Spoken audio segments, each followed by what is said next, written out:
Do you enjoy having fingers? Yeah, me too. I've got a new featherboard.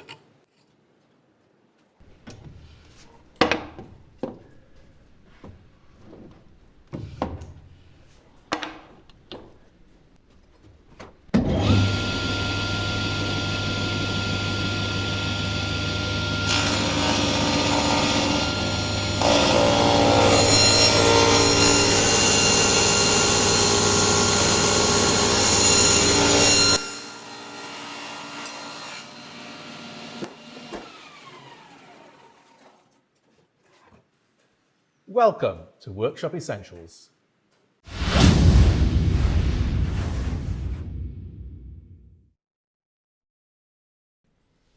I've just finished making a film about my replacement table saw rip fence, and whilst I was doing that, something occurred to me.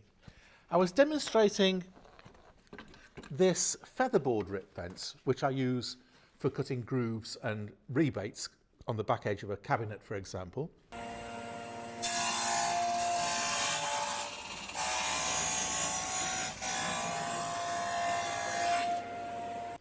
And it occurred to me that I don't use featherboards anywhere near as much as I should.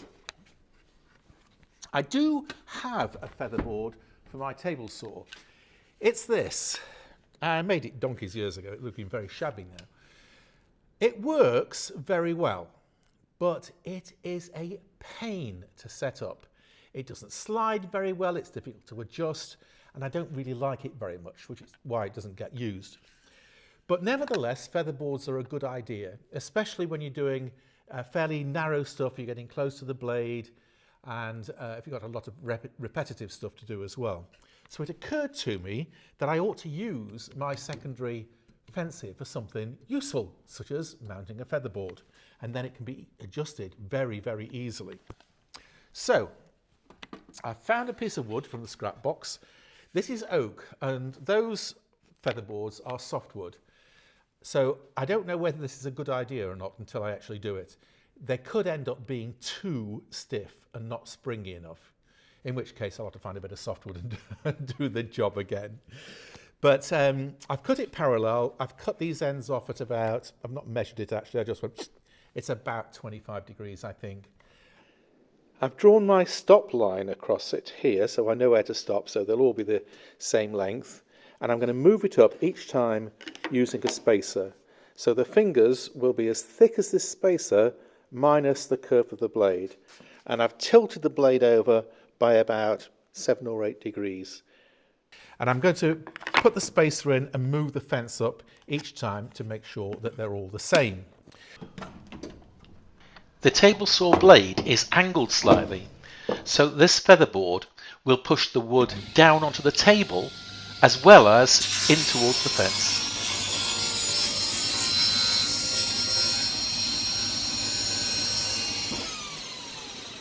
Then put the spacer in, hold the workpiece down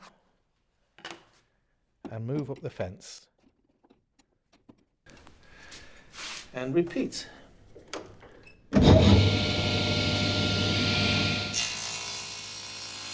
I wish I'd started off with a longer piece of wood and cut it to length afterwards. My fingers are getting perilously close to that blade guard.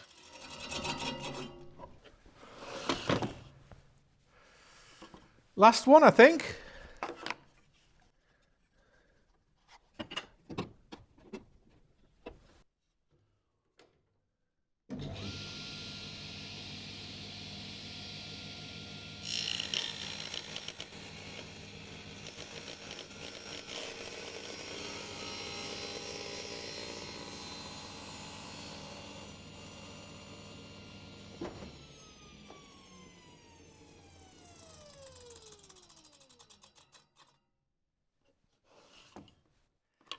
And look at that, lovely job. That's going to make a very nice featherboard. Look at that. And it smells fantastic.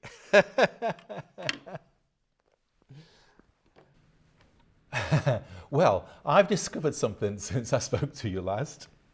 This is the featherboard that I made yesterday on film. and it was a bit longer than this then. And that was a problem because I discovered that when it was attached to the fence, I'd only got about 3 inches of movement before I ran out of rail here. So it's not that useful really, very limited capacity. So I tried cutting off the fingers to make them shorter, and that was a mistake because the saw grabbed them and just ripped them off.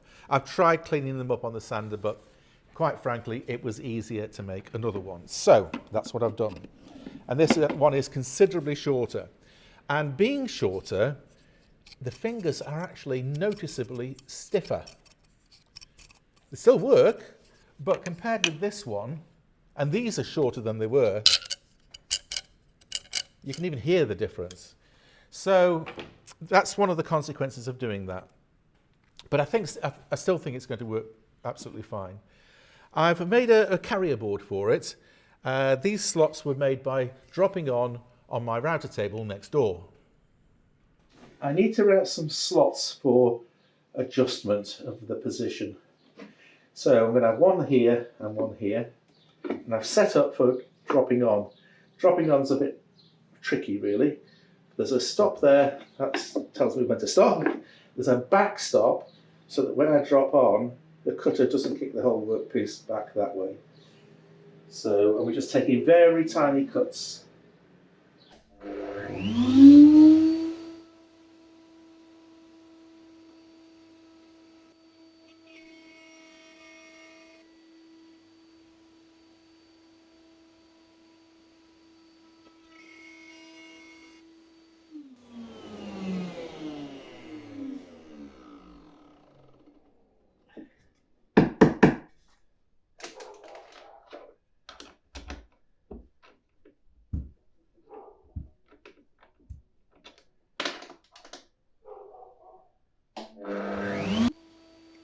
If it sounds as if it's chattering, it's because it is.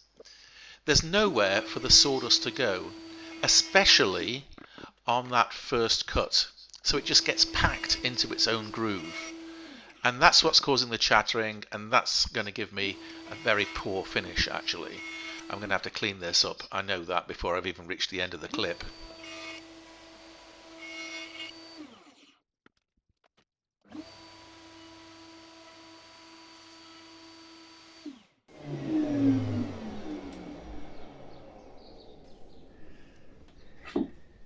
Well, not the cleanest one I've ever done, but that will clean up. That will clean up very nicely, actually. I've cleaned it all up. I've glued a piece on the underside, and that's simply to make up the difference between the thickness of my featherboard and the height of my fence. So that's going to get attached to there, and that's going to get attached like that. And that way I've got some forward and backwards adjustment for when the blade is at its lowest point, in which case the cut starts a good 60 millimeters away from the end of the throat plate. And when it's in the highest position, it comes to here on the throat plate, and therefore I've got to bring it back so that it's not actually pushing on the blade itself. It needs to push against the fence, but not against the blade. So all my fixings are stainless, at least I think these are stainless. We'll see. If they go rusty, they're not. But these screws, these screws definitely are stainless.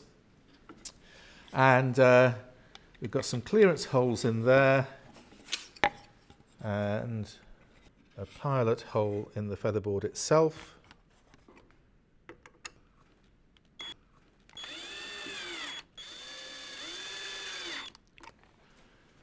And that, ladies and gentlemen of the jury, is finished. It gets mounted on there. Now, which holes I'm going to use? Which holes am I going to use? If it's going to come, that's the most backward point it's going to be. So we're going to use that hole and that hole. It's blowing an absolute hoolie here today. If you can hear the wind. It's windy even inside this barn with the door shut. I've got plenty of space in this, but my goodness, I miss my old workshop for comfort. I do. There we go. Robert is your father's brother. When the blade is up high, I need my featherboard to finish about there, just before the blade, because I want it to press against the fence. I don't want it to press onto the saw blade itself. But when the blade is down low,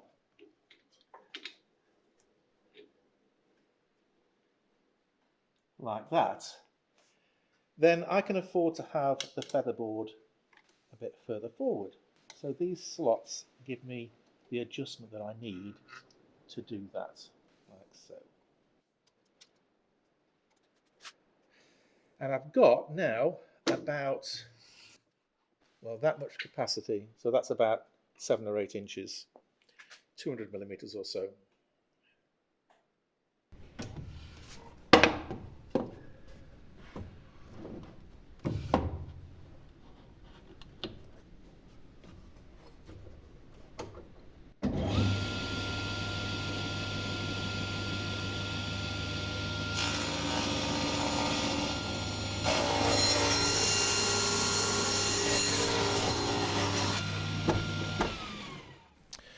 So, if you've got a spare rip fence knocking about, why don't you make yourself a featherboard? This, I'm going to be using this, I can see, because it's easy.